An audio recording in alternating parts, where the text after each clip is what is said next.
Hi hello, welcome to Chinese learning journey. എല്ലാ കൂട്ടുകാർക്കും സിനീസ് learning ജേർണിയിലേക്ക് സ്വാഗതം. അപ്പൊ നമ്മൾ ഇന്ന് SSLC ഫിസിക്സ് 2025-26 സൗണ്ട് വേവ്സ് എന്ന ചാപ്റ്ററിൽ നിന്നും ഓണം എക്സാമിന് ചോദിക്കാൻ സാധ്യതയുള്ള വളരെ കുറച്ച് ക്വസ്റ്റ്യൻസ് ആണ് നമ്മൾ ഇന്ന് ഈ വീഡിയോയിലൂടെ നോക്കാൻ പോകുന്നത്. അപ്പൊ നമുക്ക് ക്ലാസ്സിലേക്ക് കിടക്കാം. First question: If the frequency of simple pendulum is 0.5 Hz, find its time period. വളരെ സിമ്പിൾ ആയിട്ടുള്ള ക്വസ്റ്റ്യൻ ആണ് അല്ലെ. അതായത് ഒരു സിമ്പിൾ പെൻഡുലത്തിന്റെ ആവൃത്തി 0.5 Hz ആണെന്ന് പറയുന്നു. അങ്ങനെയെങ്കിൽ അതിന്റെ ടൈം പീരീഡ് കണ്ടുപിടിക്കാനാണ്. നമുക്കറിയാം T is equal to 1/f അല്ലെ.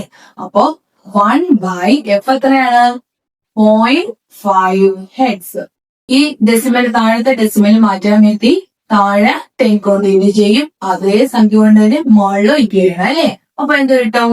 10/5 എന്ന് കിട്ടും അല്ലെ. അപ്പൊ 1 2 ക്യാൻസൽ ചെയ്ത് പോകുമ്പോൾ ആൻസർ എത്ര കിട്ടും? 2 എന്ന് കിട്ടും അല്ലെ. 2 സെക്കൻഡ് ആണ് ടൈം പീരീഡ്. യൂണിറ്റ് എന്താണ്? സെക്കൻഡ് അല്ലെ. അപ്പൊ 2 സെക്കൻഡ് ആണ് ടൈം പീരീഡ് എന്ന് പറയുന്നത്. T is equal to 2 second. മനസ്സിലായല്ലോ. സെക്കൻഡ് ക്വസ്റ്റ്യൻ, രണ്ടാമത്തെ ചോദ്യം നോക്കിക്കേ. If the length of the pendulum is increased from 20 centimetre to 30 centimetre. അതായത് ഒരു പെൻഡുലത്തിന്റെ നീളം 20 സെന്റിമീറ്ററിൽ നിന്ന് 30 സെന്റിമീറ്ററിലേക്ക് നമ്മൾ ലെങ്ത് ചേഞ്ച് ചെയ്യാണ്. അങ്ങനെയെങ്കിൽ then its frequency is, അങ്ങനെയാണെങ്കിൽ അതിന്റെ ആവൃത്തി എന്തായിരിക്കും എന്നാണ് ചോദ്യം. ഇവിടെ ഞാൻ ബ്രാക്കറ്റിൽ ഓപ്ഷൻ കൊടുത്തിട്ടുണ്ട്. ഇൻക്രീസസ് കൂടും, ഡിക്രീസസ് കുറയും, റിമെയിൻസ് ദ സെയിം അങ്ങനെ തന്നെ തുടരും. ഏതാണ്? ഇവിടെ ഫ്രീക്വൻസിയും ടൈം പീരീഡും തമ്മിലുള്ള റിലേഷൻ ആണ് നമ്മൾ പഠിച്ചിട്ടുണ്ട് അല്ലെ. എന്താണ് ഇവിടെ ആൻസർ? എന്താണ്? ഡിക്രീസസ് അല്ലേ. കാരണം എന്താണ്? ഇവിടെ ടൈം പീരീഡ് ഇൻക്രീസ് ചെയ്യും. അപ്പൊ എന്ത് ചെയ്യും? ഫ്രീക്വൻസി ഡിക്രീസ് ചെയ്യാണ് ചെയ്യുന്നത് അല്ലെ. ഇൻവേഴ്സ്ലി പ്രൊപ്പോർഷണൽ അല്ലേ, വിപരീതാനുപാതത്തിലാണ് അല്ലെ. അപ്പൊ ഡിക്രീസസ്, അതായത് കുറയും എന്നുള്ളതാണ് ആൻസർ. തേർഡ് ക്വസ്റ്റ്യൻ നോക്കിക്കേ. മൂന്നാമത്തെ ചോദ്യം, find out the odd one. അതായത് കൂട്ടത്തിൽ ഒറ്റയാനെ കണ്ടെത്തുക എന്നുള്ളതാണ് ചോദ്യം. നോക്കിക്കേ, ഇവിടെ എന്തൊക്കെ തന്നിട്ടുണ്ട്? Radio waves, seismic waves, sound waves. അപ്പൊ ഒന്ന് സൂക്ഷിച്ച് നോക്കിക്കേ, ഇതിൽ ആരാണ് ഓഡ് വൺ? ഒറ്റയാൻ ആരാണ്? നോക്കിയേ, എന്താണ് ആൻസർ? റേഡിയോ വേവ്സ് ആണ് ആൻസർ അല്ലെ. എന്തുകൊണ്ടാ? അതായത് ഇതില് റേഡിയോ വേവ്സിനാണ് എന്ത്, ഒരു മീഡിയം ട്രാൻസ്മിറ്റ് ചെയ്യാൻ ഒരു മീഡിയം ആവശ്യമായിട്ടുള്ളത് ഏതിനാണ്? റേഡിയോ വേവ്സിനാണ് അല്ലേ. Radio waves required a medium for transmission. Fourth question നോക്കിക്കേ. നാലാമത്തെ ചോദ്യം, a person makes a sound from a corner of a room of length 16 metre. ഇവിടെ 16 മീറ്റർ എന്നുള്ള ലെങ്ത് തന്നേക്കുന്നതിന്റെ ഒന്നും ആവശ്യമില്ല ശരിക്കും എന്ന് പറഞ്ഞാല്.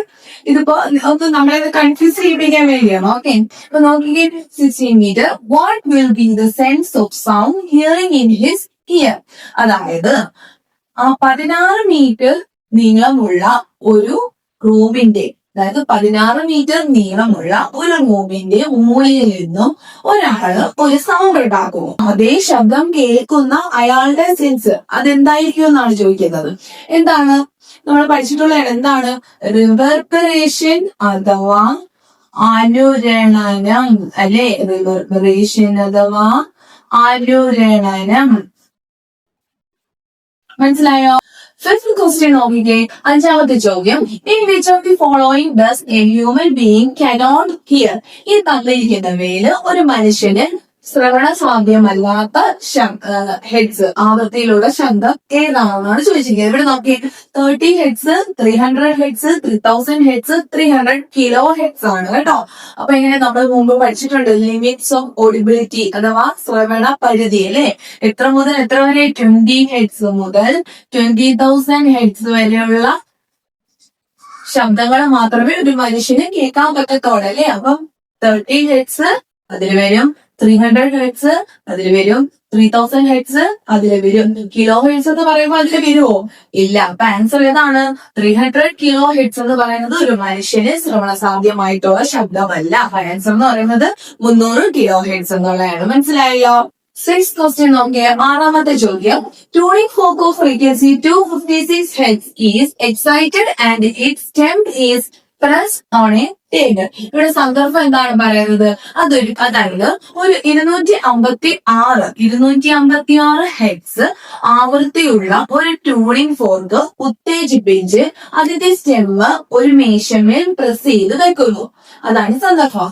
അത് വെച്ചിട്ടുള്ള സബ് ക്വസ്റ്റ്യൻ ആണ്. Does the table vibrate in this situation? ഈ സാഹചര്യത്തിൽ ടേബിള് വൈബ്രേറ്റ് ചെയ്യുമോ എന്നാണ് ചോദ്യം. വൈബ്രേറ്റ് ചെയ്യുമോ? ചെയ്യും അല്ലേ? യെസ് എന്നാണ്. എന്താണ് നമ്മൾ പഠിച്ചിട്ടുള്ളതാണ്. ഇവിടെ what is this phenomenon known as? എന്താണ് ഇവിടെ?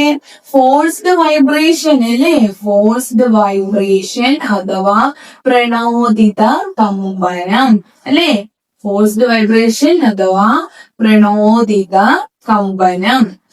അതായത് ഇതിന്റെ ഫോഴ്സ്, അതായത് ഉത്തേജിപ്പിച്ച ട്യൂണിംഗ് ഫോർക്കിന്റെ ആ ഒരു പ്രേരണ കൊണ്ടാണ് ഇവിടെ മേശ കമ്പനം ചെയ്യുന്നത് അല്ലെ?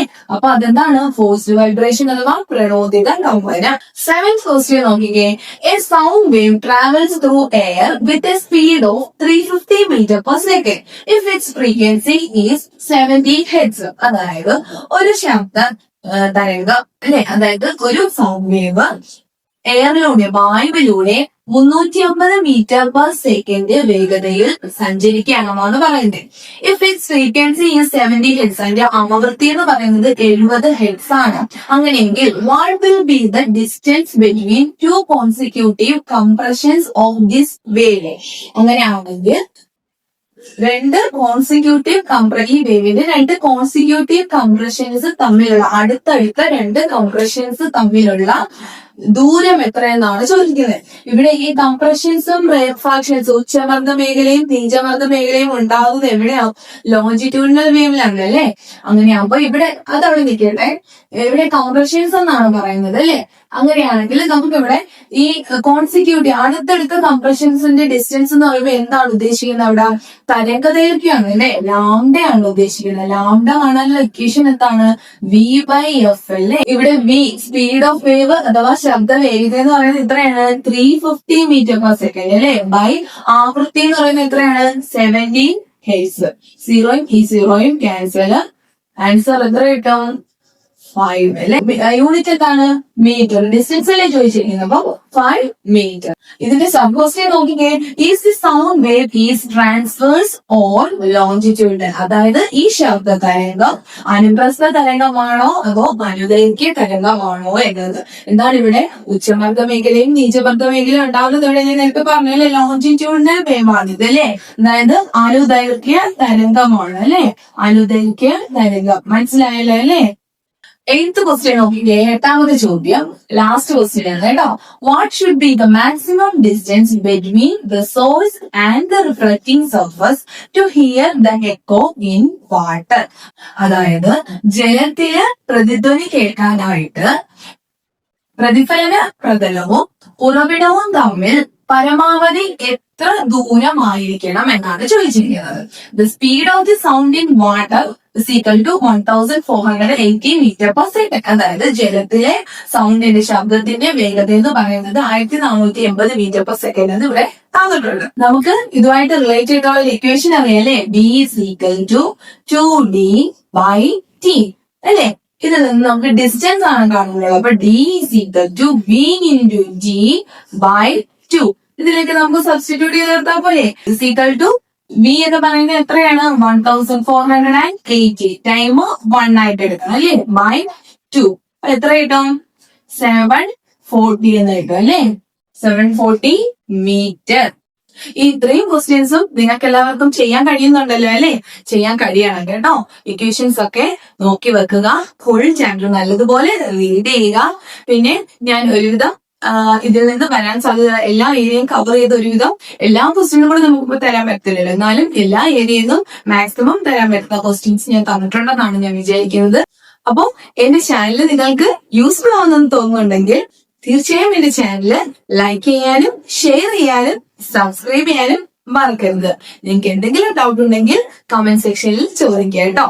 അപ്പോ നെക്സ്റ്റ് വീഡിയോ കാണുന്നവരേക്കും ബൈ ബൈ.